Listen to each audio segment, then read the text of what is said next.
Hey there everyone, this is Michael Dougal, the Nootropic Reviewer, and I'm going to rate a number of nootropics that I've personally used from a scale of 1 to 10. Throughout my journey using nootropics over the past 10 plus years, I've noticed a lot of them work, but I've also noticed that the majority of them actually did nothing for me and ended up being a waste of money. So I'm going to be rating the nootropics based on value, taking into consideration just how effective they are for cognition, taking into consideration the side effects, the expense associated with them, and whether or not they would stack well with other nootropics as well. The first nootropic is Adrafinil. I really dislike this nootropic. I would rate it a 3 out of 10. It may help a little bit with alertness. That is something that's good about it, but the side effects that are associated with Adrafinil use are really negative and just take away from the whole Adrafinil experience. Like you experience headaches, irritability, lots of brain fog. So for that reason, I don't use Adrafinil at all. The next nootropic supplement is Alpha-GPC. I would rate it 9 out of 10, but a lot of users actually dislike Alpha-GPC. It just really depends on the individual. For a lot of people, they find that it boosts cognition. It helps them with concentration. It also goes well with other nootropics, but there is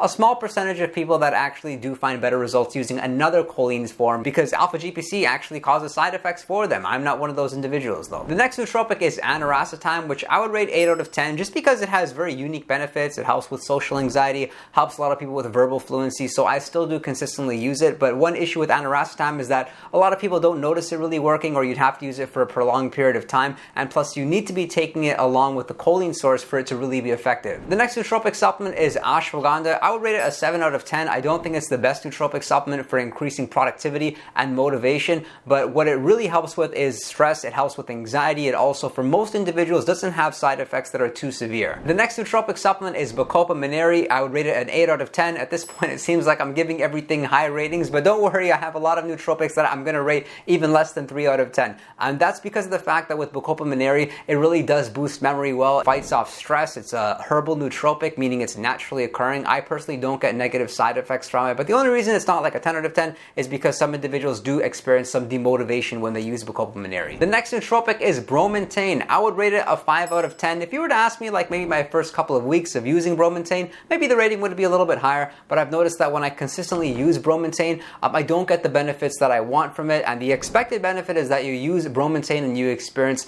better motivation levels, more productivity, a bit more focus. People actually use Bromantane during the period when they're off of caffeine, for example, but for most individuals, they really don't find it all that effective. The next nootropic supplement is CDP choline. I'd rate this a 4 out of 10. Just for me, it's not that effective compared to Alpha-GPC. People seem to use one or they use the other. If I'm short of Alpha-GPC, I'll maybe use CDP choline, but it's nowhere as effective in terms of helping me with concentration, helping me with energy levels, and like I mentioned, helping with motivation. The next nootropic supplement is caffeine. I'd rate it a 6 out of 10 just because I think it helps with physical energy, but people do expect that they become more productive when they use caffeine, but they're very unaware of some of the side effects that are associated with it. It's associated with having a caffeine crash there afterwards. You have unstable energy levels because of that. You experience brain fog, and for a lot of people, it can really offset their judgment for them to really not make the right decisions. The next nootropic is Cistanche, which was actually promoted as a testosterone booster, yet I personally like it because it helps me be more decisive. So I would rate Cistanche a 7 out of 10. I use it every single day. I'm enjoying it. It's pretty inexpensive. At the same time, I can use it in a fasted state, which is good because I practice intermittent fasting, and I found that it does make me slightly more decisive and makes me overthink a little bit less. The next nootropic is Coluracetam, which I would rate a 4 out of 10. It may help with memory a little bit, but I think Paracetam is far more superior than Coluracetam, plus it's not as expensive, which is one thing, and it really just seems like a trendy nootropic that a lot of people won't be using it a few years from now. The next nootropic supplement is Dynamine, which I've changed my mind about. I actually rate it an 8 out of 10. I like the physical energy that I get. I get a similar kind of energy as caffeine, but I've noticed that caffeine kind of makes me a bit too euphoric, whereas Dynamine, I'm still kind of level-headed, which I enjoy. The only one downside with it is it is a little bit pricey. The next nootropic supplement is Ginkgo biloba. I would rate it a 5 out of 10. I don't personally find it that effective, but a lot of individuals do seem to like it for whatever reason. However, most of the studies do point to the fact that it may be helpful for those individuals that are experiencing some cognitive decline for some reason. The next nootropic supplement is Huperzine-A. I would rate it a 2 out of 10. I really don't know what it's good for. I think it's very overrated. A lot of people used to use it. This was before some of the other popular nootropics came to the marketplace, but for most people, pretty ineffective. The next nootropic supplement is L-Tyrosine. I rate it 10 out of 10. It helps me stay focused. It helps me be productive. It helps a lot of people specifically fight off stress. Like when you need an energy booster, instead of grabbing a coffee, you can have some L-Tyrosine. It'll really help with the concentration. It'll give you that energy boost without some of those negative side effects that are associated with caffeine. The only possible downside with L-Tyrosine for some individuals, it just simply doesn't work, and for some individuals, they actually experience slight irritability. I experience a little bit of irritability when I use L-Tyrosine, but I still am able to be far more productive than without it. I've talked more about L-Tyrosine in this video over here. The next nootropic supplement is L-Theanine. I would rate it a 6 out of 10. The good news is that it's effective, but the bad news is it's very inconsistent. Sometimes you ingest L-Theanine, you feel great, you feel calm, it fights off anxiety as you'd expect it to, but sometimes you use L-Theanine and you suddenly feel fatigued, or that's been my experience. The next nootropic supplement is lion's mane mushroom. I'm going to actually divide it to first covering the lion's mane 1-to-1, then I'm going to cover the lion's mane 8-to-1. So the lion's mane 1-to-1, I would rate it a 6 out of 10. This form of lion's mane is actually better when it comes to overall health benefits, help you with your immune system. It also has anti-inflammatory properties, but the lion's mane 8-to-1, specifically the dual extract, I would rate it a 9 out of 10, and that's because of the fact that it really helps you with cognition. You'll notice that you think more clearly, you'll find yourself planning things better, you'll find yourself more curious about different situations or even people, and noticing yourself asking different questions. So it's interesting, and like it feels like it's kind of rewiring your brain. The next nootropic supplement is modafinil. I would rate it a 7 out of 10. A lot of people hate it because of the negative side effects, but I think like if you've used modafinil enough, you can kind of predict specifically what's going to happen. Like it really does boost alertness, it boosts motivation, it slightly boosts anxiety, but if you're kind of trained with dealing with that, then you know how to better like kind of manage that and still be productive. The next nootropic supplement is mucuna pruriens, also known as L-DOPA. I would rate it a 2 out of 10. The only reason it's not 1 out of 10 is that maybe I haven't used it enough for me to actually be patient and notice it working, but with most individuals, they don't really see it working. It should be boosting dopamine levels, but it doesn't happen in any sort of fashion in which you can actually feel anything working. It may be subtle, but I think it's far too subtle. I personally don't notice anything when I use it. The next nootropic supplement is NAC, also known as N-Acetyl L-Cysteine, which I would rate a 6 out of 10. I've not personally found it too effective, but I know a lot of people that do enjoy it for concentration, and studies do actually show that it may slightly help with OCD-like symptoms. The next nootropic supplement is Noopept, which I would actually rate 10 out of 10, which is going to surprise a lot of people because people often don't notice it working, but with Noopept,